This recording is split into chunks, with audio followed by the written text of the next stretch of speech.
What's up, guys? Welcome back to another episode of the Upland Show. I am LOYLDOYL. I'm here with Mcsqueeb. Hey, everyone.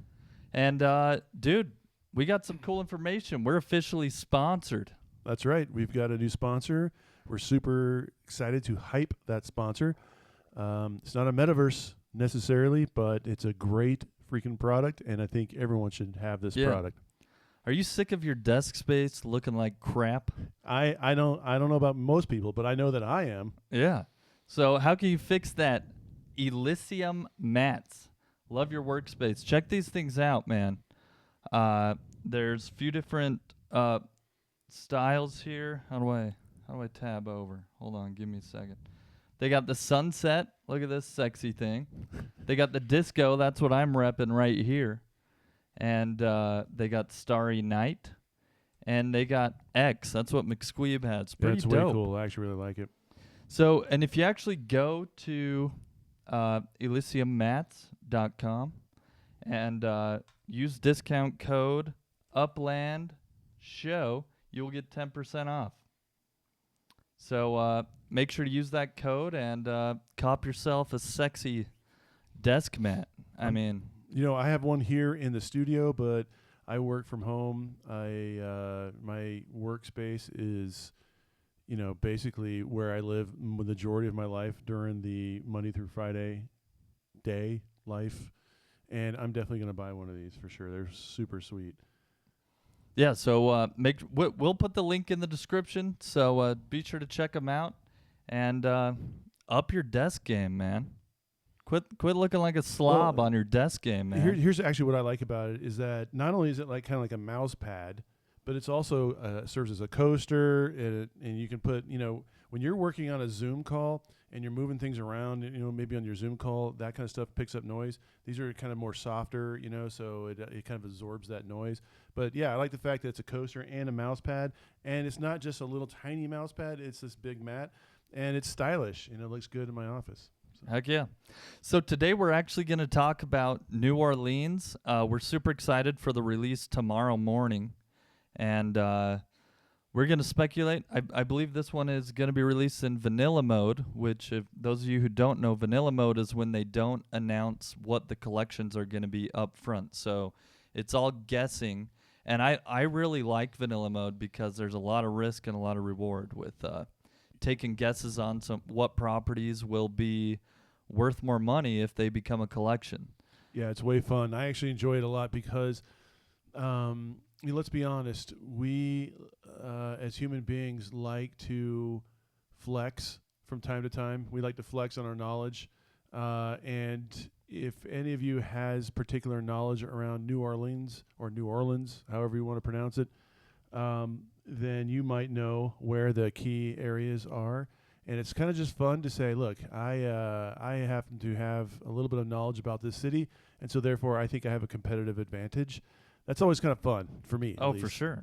Yeah, it's kind of weird. And dude, it's really nice when you bought a bunch of properties in a place that you wanted, or you really think it's going to be a collection, then it becomes one, and you're like, yes. Yeah, It's exactly. like hit the jackpot. When it's not vanilla, when it's just released in normal mode, when the collections are just announced and everyone's like screaming to get to that area and buy those collections, it just becomes a foot race.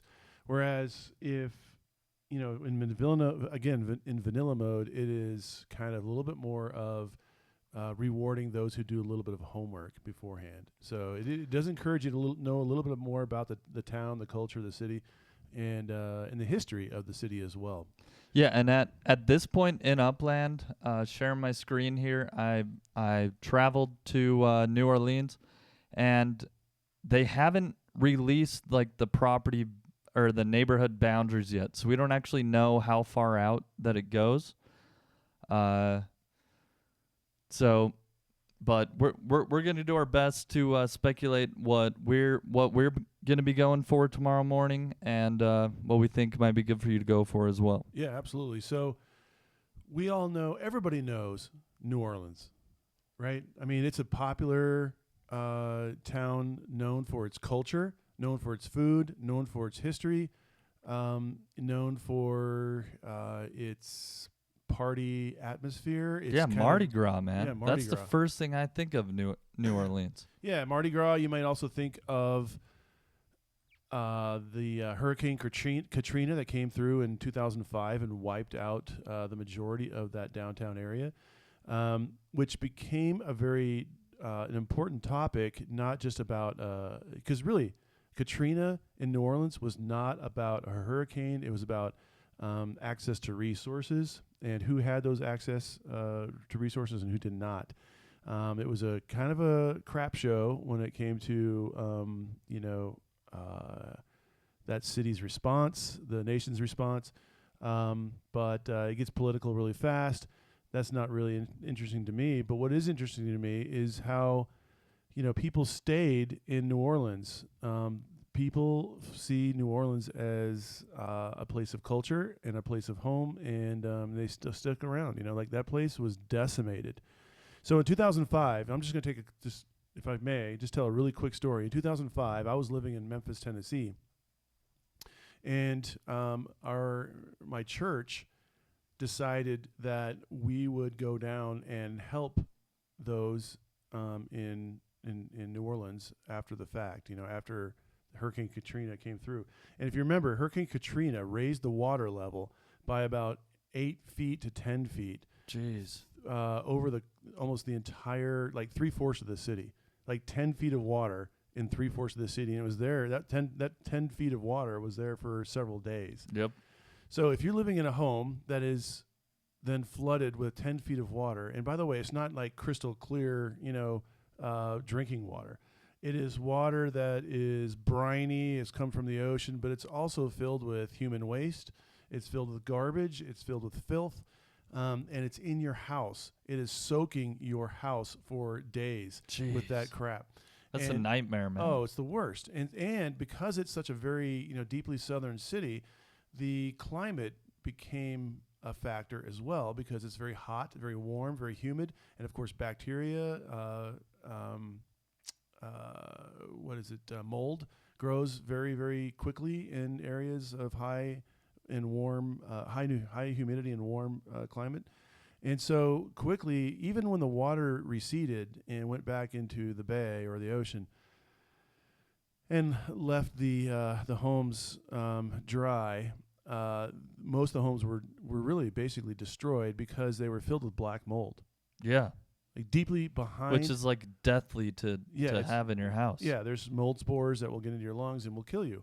And so we are talking thousands upon thousands of homes. When we got to Memphis, we drove in from the outskirts of Memphis, and I'm telling you, we were on the freeway, the interstate of Memphis. I'm not sorry, Memphis, but in New Orleans. We're on the freeway of New Orleans, the main thoroughfare, and we are driving for probably 30 minutes at freeway speed, 75 miles an hour, and we are seeing for 30 minutes homes after homes after homes that have been destroyed by Hurricane Katrina. 30 minutes of 75-mile-an-hour driving, okay? That just gives you a little bit of a flavor for how many homes were actually destroyed. And that's just what we saw along the interstate. I mean, it goes deep beyond the interstate as well. So anyways, just really quick, we went down there with about 20 guys, and we camped out in tents in the airport, nearby the runway by the airport. We just slept in tents. And then every day we would wake up and we would go to homes and we would help them to tear down all of their drywall, remove their carpeting, remove their furniture, remove any appliances, and again, rip down all the drywall, basically strip the house down to studs. And then when we got the house down to studs, we would sandpaper the black mold, and then spray a mix of bleach and water on that area to kill the mold. And of course, we were covered in hazmat suits with kind of big massive filters on our face and everything.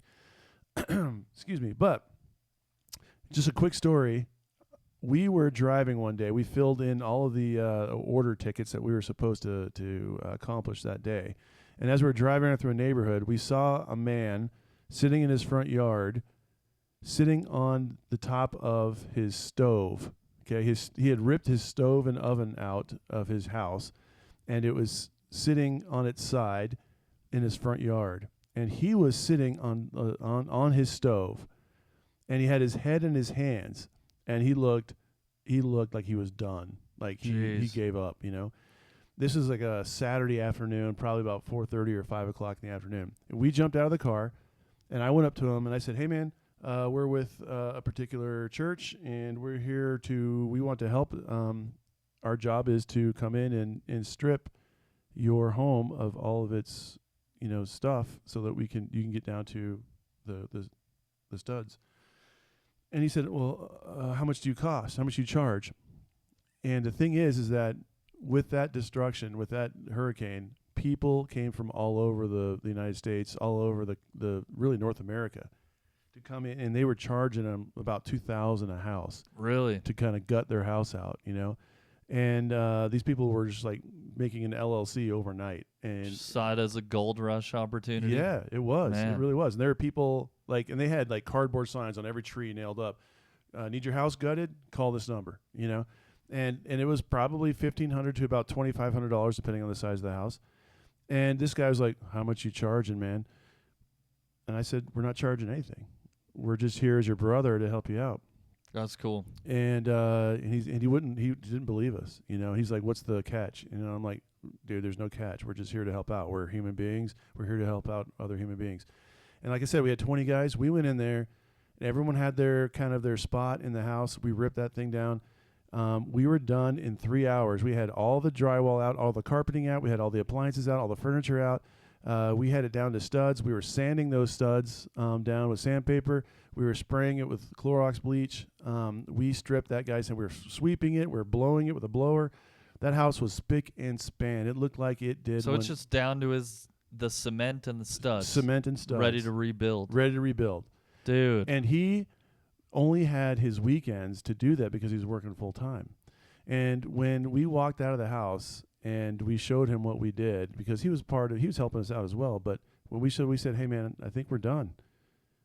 And he went into that house. He came back out, and I'm telling you, the guy wept.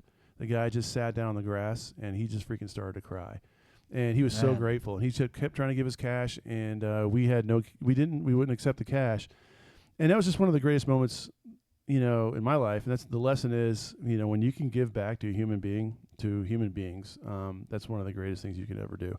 That's cool. And speaking of that, I do hope something that Upland does will be kind of a tribute to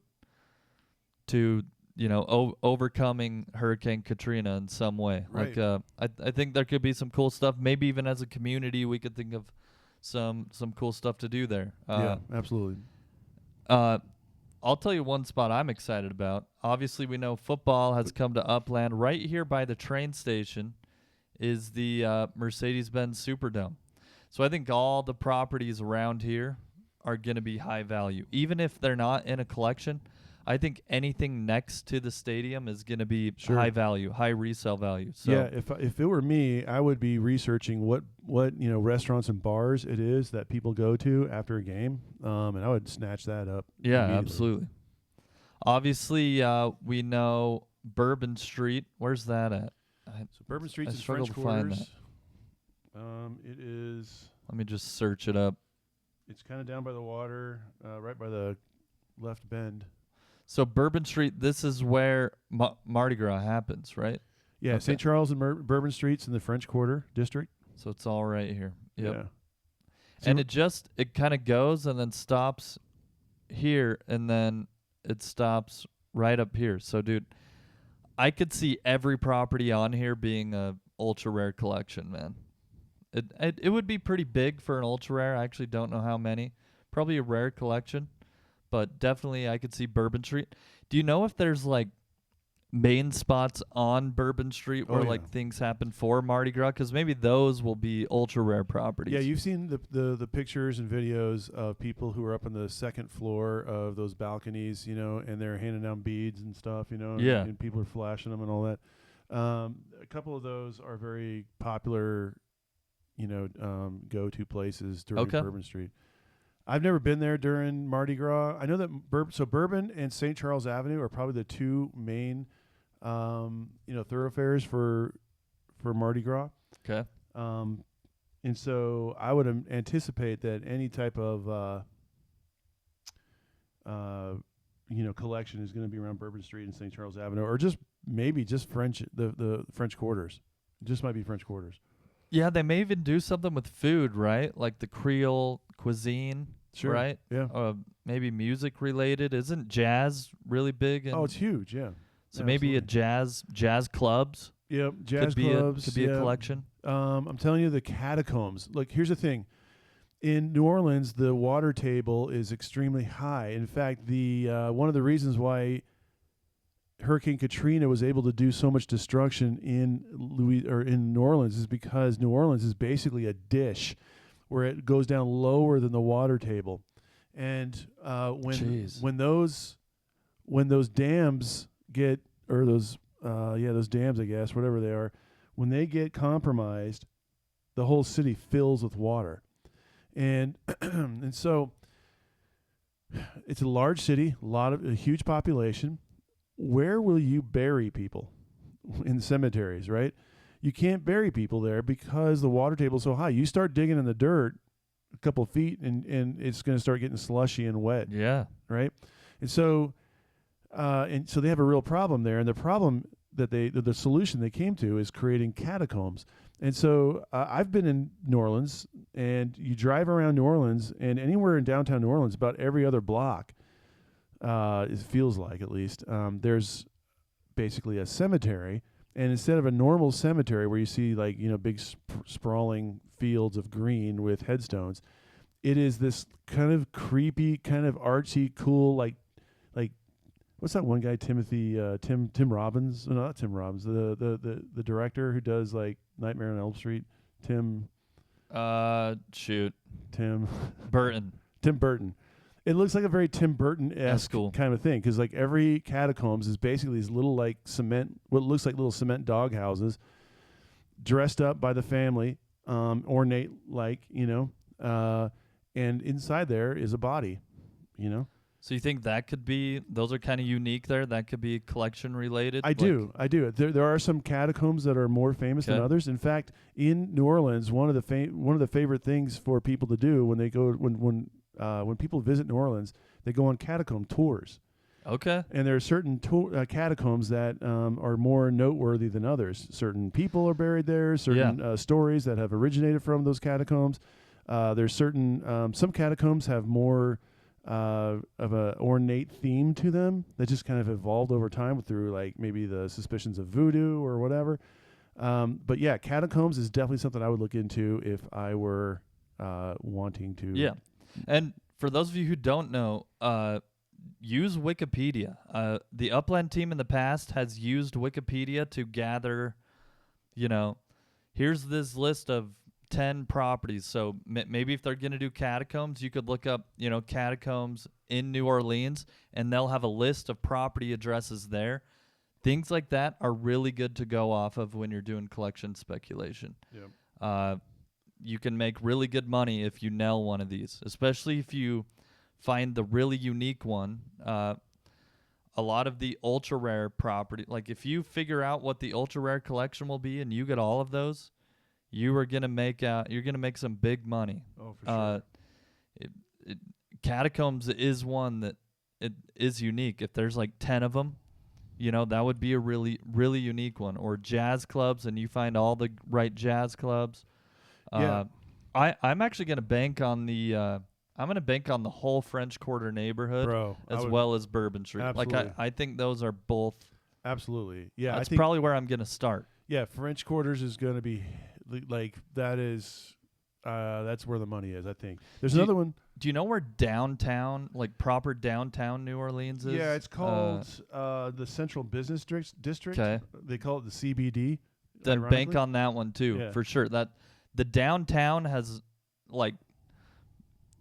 every city that's been released in Upland, the downtown version has always been a collection. So. Yeah, so in that Central Business District in New Orleans, there's a street that's kind of famous called Julia Street. Okay. And Julia Street in the Central Business District is sometimes called Gallery Row. And they call Julia Street Gallery Row because it has it's just infiltrated with art galleries all across down Julia Street. There's another great idea, man. Yeah, so that could Art be galleries. a collection. You know, a lot of there's a lot of culture, a lot of art. New Orleans might be the city that has that has more culture per capita, or however you want to measure it, than any of their cities so far minted. Not to take anything away from the other cities, but I mean, come on. New Orleans is not known for its, it's not a banking hub. It's not known for its export and import, importance. It's known for its culture. Super rich, super cool culture, man. So I would check out voodoo. There's some voodoo history in New Orleans. Yeah, man. There's some really cool stuff. Like, the French Creole. The Spanish and the French battled that area for hundreds of years, so there's a big French influence there. I've gone through that place and I've met some locals there who were locals their entire lives. Their parents were locals their entire lives, just going back generations. And these folks, they still speak that kind of Creole, kind of crazy language that's both Southern and has some French words mixed in. And I'm telling you, it is the craziest freaking accent that I've ever heard. And those people, some of those folks, I mean, they believe that voodoo is a real deal, and some of those people even practice it, or they know people who do practice it. Like that's a crazy freaking place is New Orleans. Yeah, lot of cool culture, lot of cool history in New Orleans. So any other ones that you're really excited about? So anyways, check out Julia Street in the Central Business District, or CBD. Kind of a weird name, but the other one I would say is, I think, which would be really good, is what is called the Uptown or Garden District. Okay. That's kind of more, again, it's next to French Quarters. It does include St. Charles Avenue does stretch through that. And by the way, the St. Charles Avenue does have a streetcar kind of similar to San Francisco's streetcar. And it goes through right there it runs through St. Charles Avenue. So I do think St. Charles Avenue could play a role. So if I were, again, any Uplander who's going into New Orleans tomorrow, French Quarters, Bourbon Street, look at St. Charles Avenue, though. Look at Julia Street. In that Uptown Garden District, you got Tulane, Loyola universities, two, very kind of important schools. There's a great hotel there, very famous, called Hotel St. Vincent. That's in that same neighborhood, and there's a famous street in that area called Magazine Street, and Magazine Street is basically 6 miles of shops, galleries, neighborhood bars, restaurants, architecture, all kinds of cool stuff. So again, more culture. But that's Magazine Street. The other one I would say is pretty cool is like there's a neighborhood that's kind of like a combination of 2 districts, and it's called the Marigny or the Bywater District. And again, that's down the river. It's from the nearby the French Quarters. Let's see. Dude, New Orleans is the most haunted city in America. Really? Dude, that's legit. That makes sense. That makes total sense. There's no official government data pertaining to the most haunted cities in America, but whether you're a spectral skeptic or phantom champion, it's easy to see where New Orleans, city of spooky cemeteries, voodoo, and links to the occult, developed its reputation as a haven for those yet to pass on. Yep. Dude, that's cool, man. Yep. Check out Mid-City. Mid-City is another neighborhood, and the thing that's important about Mid-City is that it is home to the famous annual Jazz and Heritage Festival. We mentioned earlier that jazz is a big deal there in New Orleans, and if you want to really hear some jazz, of course, it's going to be anywhere in New Orleans, but the famous annual Jazz and Heritage Festival is right there in Mid-City, right there, kind of in the Bayou St. John area. And by the way, in that area, there's a lot of historic landmarks in Mid-City along the road called Bayou Road. That might be another clue. Okay. So cool, man. Cool. Any other big shout-outs? We got the CBD. Is there a THC to look for? Or Not that I'm aware of. I mean, I've only been there a couple times myself. Last time I was there was probably 2018. I rode my motorcycle through there and got just about destroyed by about 1 billion freaking bugs that went up inside my helmet, and were like on my face as I was driving through along by the bay. And no, so I don't know the whole lot. I've never like partied there. I've never been like Mardi Gras or whatever. But you know, that place is cool. It's definitely a cool place. People who live there, by the way, it's called the Big Easy. You know, because the attitude there is just kind of chill, man. People are just chill down there. Yeah, that's cool. It's a cool spot. Well, hopefully tomorrow for the release is goes well and easy, like the Big Easy. I hope so too. You know, the last vanilla was, I think, Santa Clara, which probably wasn't as great from a technical standpoint, but I know that the Upland team is solid and they're on it, and tomorrow should be a good day. Yeah, I think vanillas actually are going to have less issues than the last few releases. So I have high hopes for a good release tomorrow, and we hope to see you guys there. Yep. And we hope to see you in the next episode. See you guys.